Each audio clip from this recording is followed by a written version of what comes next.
ಸಹಕಾರ ಇಲಾಖೆ ವತಿಯಿಂದ ಆಯೋಜಿಸಿದ್ದ 71ನೇ ಅಖಿಲ ಭಾರತ ಸಹಕಾರ ಸಪ್ತಾಹ ಸಮಾವೇಶವನ್ನು ಮಂಗಳೂರಿನಲ್ಲಿಂದು ಸಹಕಾರ ಸಚಿವ ಕೆಎನ್ ರಾಜಣ್ಣ ಉದ್ಘಾಟಿಸಿದರು. ಈ ವೇಳೆ ಆರೋಗ್ಯ ಮತ್ತು ಕುಟುಂಬ ಕಲ್ಯಾಣ ಇಲಾಖೆ ಸಚಿವ ದಿನೇಶ್ ಗುಂಡೂರಾವ್ ಹಾಗೂ ವಿಧಾನಸಭೆಯ ಸಭಾಧ್ಯಕ್ಷ ಯುಟಿ ಖಾದರ್, ಕಾರ್ಯಕ್ರಮದಲ್ಲಿ ಸಂಸದ ಕ್ಯಾಪ್ಟನ್ ಬ್ರಿಜೇಶ್ ಚೌಟ, ಮಾಜಿ ಉಪಮುಖ್ಯಮಂತ್ರಿ ಲಕ್ಷ್ಮಣ್ ಸವದಿ ಸೇರಿದಂತೆ ಮತ್ತಿತರರು ಉಪಸ್ಥಿತರಿದ್ದರು.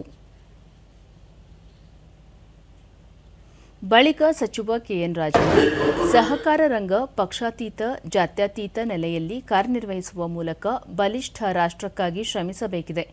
ಗ್ರಾಮೀಣ ಭಾಗದ ರೈತರಿಗೆ, ಜನಸಾಮಾನ್ಯರಿಗೆ ಹೆಚ್ಚಿನ ಸಹಾಯ ಮಾಡುವಲ್ಲಿ ಸಹಕಾರ ಸಂಘಗಳು ಮುಂದಾಗಬೇಕು ಎಂದು ಹೇಳಿದರು.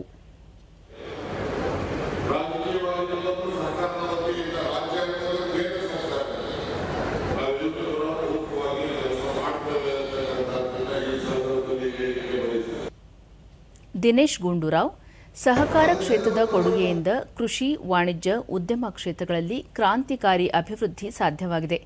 ದೇಶದ ಮೊದಲ ಪ್ರಧಾನಿ ಜವಾಹರಲಾಲ್ ನೆಹರು ಅವರ ಕಾಲದಿಂದಲೂ ಸಹಕಾರ ಕ್ಷೇತ್ರಕ್ಕೆ ಹೆಚ್ಚಿನ ಪ್ರಾಮುಖ್ಯತೆ ನೀಡಲಾಗುತ್ತಿದೆ ಎಂದರು.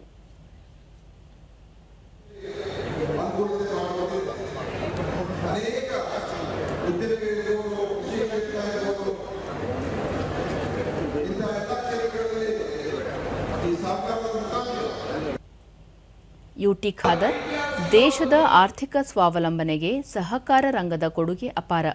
ಗ್ರಾಮೀಣ ಪ್ರದೇಶದ ಜನರು ಆರ್ಥಿಕವಾಗಿ ಸದೃಢರಾಗಲು ಸಹಕಾರ ಸಂಘಗಳು ಹೆಚ್ಚು ಶ್ರಮಿಸಿವೆ. ಸ್ವಾತಂತ್ರ್ಯ ನಂತರ ಸಹಕಾರ ಸಂಘ ದೇಶದ ಆರ್ಥಿಕತೆ ಹೆಚ್ಚಿಸುವಲ್ಲಿ ಹಾಗೂ ಆಹಾರ ಕೊರತೆ ನೀಗಿಸುವಲ್ಲಿ ಪ್ರಮುಖ ಪಾತ್ರ ವಹಿಸಿದೆ ಎಂದು ತಿಳಿಸಿದರು.